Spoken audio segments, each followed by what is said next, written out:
All right, let's go ahead and move into what we got with Mother Russia.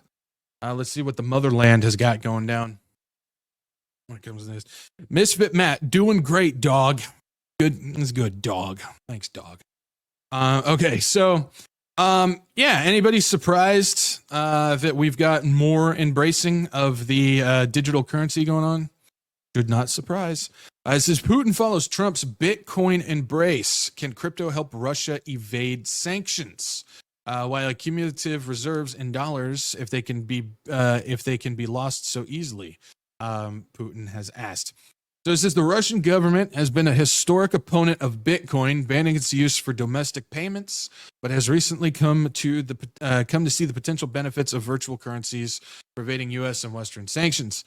Russian Finance Minister Anton Siluanov, that's not even close, but it's the best I got. Discussed on Russian TV Wednesday whether Bitcoin and other digital assets can be used to evade U.S. sanctions on foreign transactions. He said that these methods need to be developed and expanded, and that he expects them to come next year. So we got a little bit more on this article, but I just want to start with this. Again,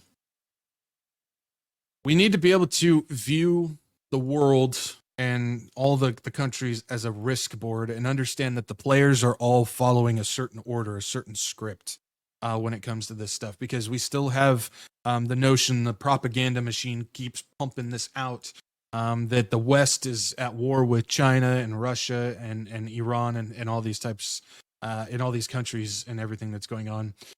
When in reality, if we look through the different things, which I've done a whole slew of it on my channel, so if you haven't been here, you can go through and find all the stuff that I've done, pointing to the fact that they're all playing the same game according to the same script.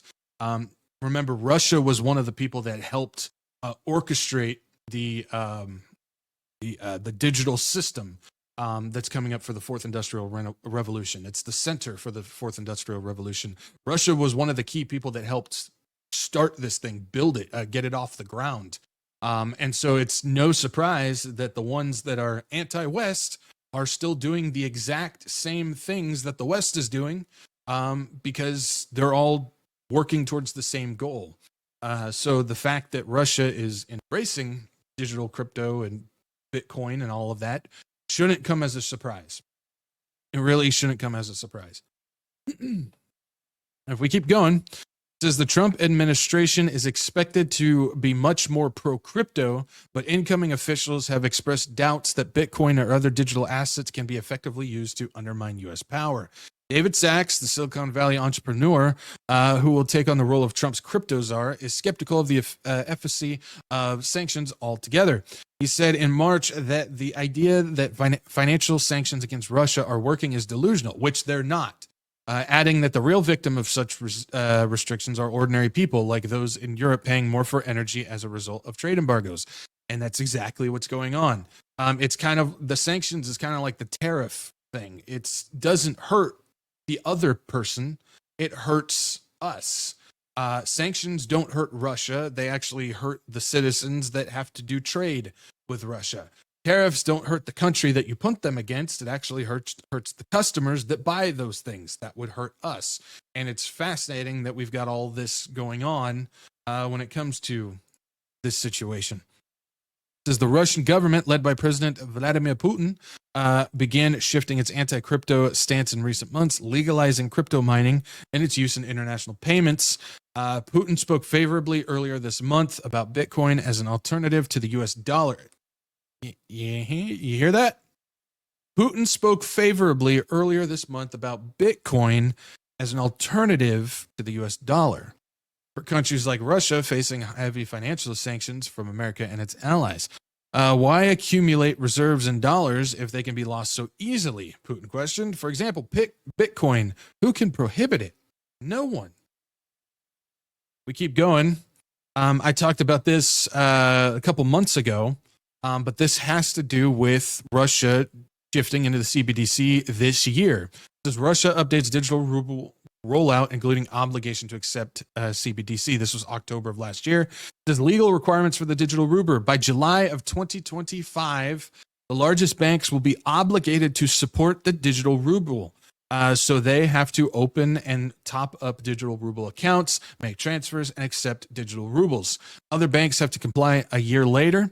And non-bank credit institutions have 2 more years by July of 2027. The governor acknowledged that the cost of supporting the CBDC for smaller banks are significant. It is providing code for the digital wallet, and banks can incorporate into their mobile apps. By that time, though, the reason why they don't really care how long it takes for the small little banks like that to shift over is they're not going to need them. When you have a digital financial system like that, you're not going to need all the little banks anymore. If nobody's dealing in regular fiat money, which we know that, or we see that that's the trend going when it comes to this, they don't need all the little banks. So they can just say, yeah, you can take your time setting it up and stuff like that. We're just going to go ahead and be over here and get all the main banks organized and set up for it, because they're the ones that are still going to be here by the time all this goes around. So this really has a lot to do with, again, creating this financial system, the embracing that Russia is when it comes to Bitcoin and all of this. Now, there's a interesting idea. I'm just going to throw this out as an idea, maybe something to hang on to when it comes to this. And there's been some reports that kind of points in this direction, where I think I have, this is kind of where that direction of thinking that I have comes from. Is it possible?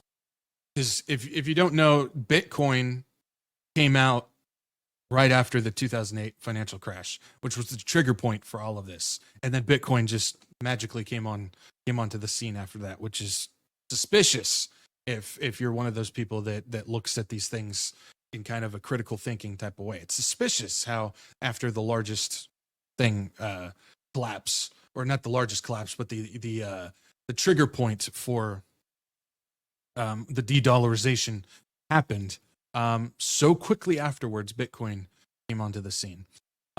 Is it possible that Bitcoin has been the Trojan horse for the digital currency the whole time?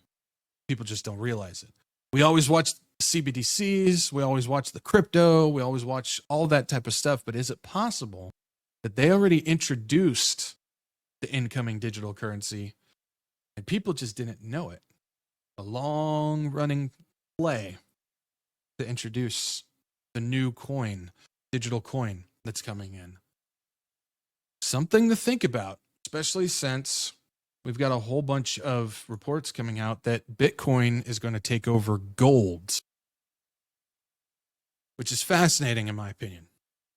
So let's just take a look at some of this stuff. It says Bitcoin will dethrone gold as top store of value in the next decade.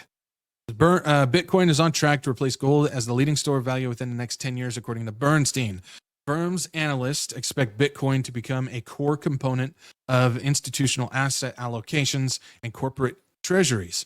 Gautam Chugani, something like that, an analyst at Bernstein wrote, "We expect Bitcoin to emerge as the new age premier store of value asset, eventually replacing gold."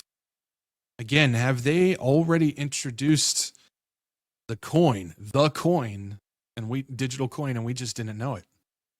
The historic rally picked up steam after the U.S. presidential election on November 5th, with investors betting on the incoming Trump administration to adopt policies favorable to the crypto industry. Bernstein projects Bitcoin will reach $200,000 by late 2025. See, that's another interesting aspect to this too, because Trump coming on, if you guys remember when he announced that he wants to set up the United States Bitcoin Reserve and he was pushing all of this crypto stuff, what skyrocketed after that? What did people start buying into after that? And they expect the trend to just keep going up and up and up and faster and faster and faster. What if people are voluntarily jumping into the system without even realizing it? What's the best way to get people involved? Is it to force them to do it? Or is it to offer something that looks good on the outside, but it's really what they've been wanting the whole time? I'm just throwing out a theory, just an idea. That's all I'm doing, but something to think about. We keep going. It says digitizing the dollar. BlackRock CEO reveals his radical plan for AI-powered crypto that's predicted to blow up the price of Bitcoin and Ethereum. BlackRock CEO. Y'all know who that is.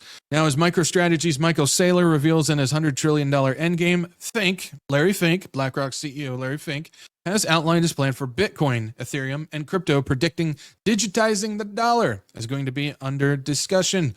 We believe Bitcoin is an asset class in itself. It is an alternative to other commodities like gold. See, here we go again. Fink, who last year led the charge on Wall Street to bring a fully fledged spot Bitcoin ETF to the U.S. markets, said during BlackRock's third quarter earnings call, predicting Bitcoin, Ethereum, and crypto will overlay with artificial intelligence. Sounds very similar to a CBDC, doesn't it? I think it does.